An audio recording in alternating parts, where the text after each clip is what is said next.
My dear friends, let me ask you a question. When was the last time you looked at yourself? Not in the mirror, but truly looked within, and felt a deep sense of love for who you are? For many, this may be an uncomfortable question. Insecurities have a way of creeping into our minds, whispering that we are not good enough, not worthy enough, or not lovable enough. But I am here to tell you that those whispers are not the truth. Today, I want to share with you how to stop those insecurities and begin a journey of truly loving yourself to the very core of your being. You see, insecurities are like shadows. They follow us, cling to us, and sometimes seem impossible to escape. But what are insecurities, really? They are the stories we tell ourselves, stories shaped by comparisons, judgments, and the expectations of others. When I first entered the monastery, I carried my own insecurities. I worried I wouldn't be wise enough, disciplined enough, or even worthy of this path. One day, during a morning meditation, my teacher noticed my troubled expression. He approached me afterward and said, "You are not your doubts. You are not your fears. You are the sky, vast, unchanging, and beautiful. And insecurities. They are just passing clouds." That moment changed something within me. I began to see insecurities for what they are, temporary and not a reflection of my true self. But how do we let go of these insecurities? How do we begin to love ourselves when the world seems so eager to point out our flaws? First, we must understand where these feelings come from. Insecurity often arises from comparison. We look at others, their achievements, their appearances, their lives, and measure ourselves against them. But comparison is a thief of joy. It blinds us to our own unique beauty and gifts. Let me share a story.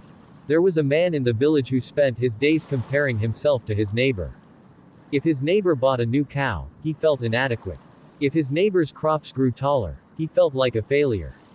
One day, he came to me, exhausted and unhappy, and asked, "Why can't I ever feel enough?" I told him, "Imagine two trees, one tall and one small. Does the smaller tree feel envy for the taller one?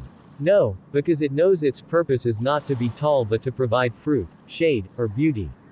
You, too, have your own purpose, your own gifts. Stop measuring your worth with someone else's ruler. To truly love yourself, you must embrace your uniqueness.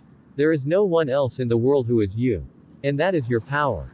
The second step is to silence the inner critic. Often, the harshest words we hear are the ones we say to ourselves. "I'm not good enough.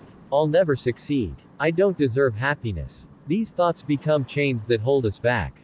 But you have the key to break those chains. Begin by practicing self-compassion.